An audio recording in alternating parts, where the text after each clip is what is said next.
Catus Maximus here. This is my rare snap-on find. Got this at the church sale along with that Bluegrass 3/8" breaker bar that I did a review about a few videos ago.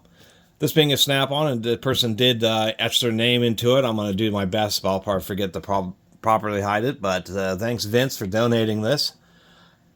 Lightly used, 10-inch snap-on, adjustable crescent-style wrench.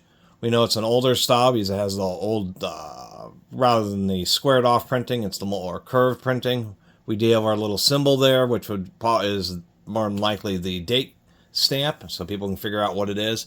Snap-on still sells this, $11 an inch. $109 for the 10-inch version of the 8010C. Which is just crazy to think about. That's $11 an inch for an adjustable wrench.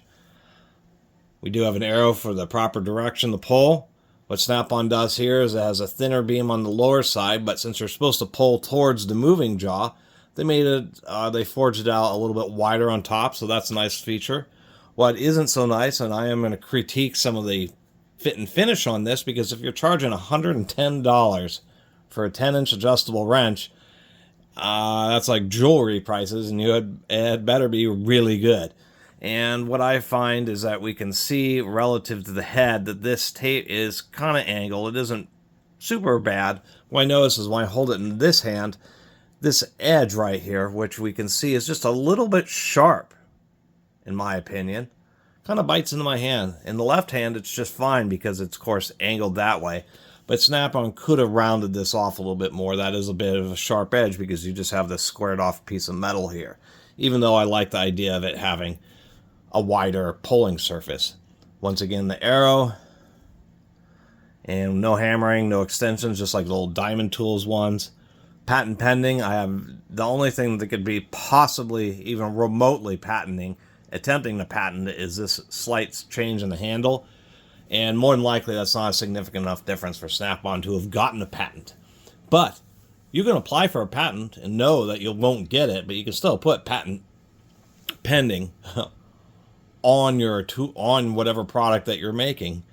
The idea is it gives the impression that, oh, you've attempted to patent it, or you have a patent in process, so don't copy us. It's really a cheesy marketing thing. Besides that, I will say that the action, super duper smooth. Just a really, really smooth operating wrench. Things that don't make me super happy. I mean, the jaw tightness is pretty good, but it's not great. I have an old P&C here, which has like a jaw that's about as tight as you can get without it actually jamming up. So, this is a fine amount of jaw play. These end up being used in dirty environments, so if you actually have a little bit of play, then it helps prevent them from having issues. We can see that they do use a buttress thread. It does engage pretty deeply into the teeth of the moving jaw, but the buttress just isn't super aggressive. It's there where it's flat on one side, tapered on the other to make it stronger. It just isn't a super aggressive buttress thread. We can see that the symmetry of the grinding is pretty good, but not perfect. If we look down here, you can see it even better. It's a little thicker on this side than it is on this side. Centering of the thumb screw in the body is also pretty good. So that's my review of a 10-inch Snap-on adjustable wrench that I got for a very, very excellent price.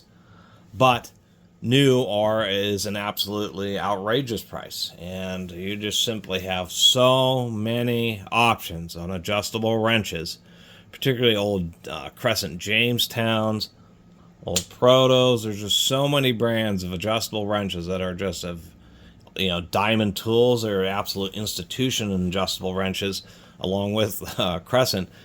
And you just have so many options that for somebody to go and spend $110 on a wrench that has a nice chrome finish and a kind of a unique handle forging is still just totally bananas. And because of that, when I was looking on eBay, people are trying to sell these for $50, $60, $70 for the 10-inch version. It's like, come on now. It's an adjustable wrench.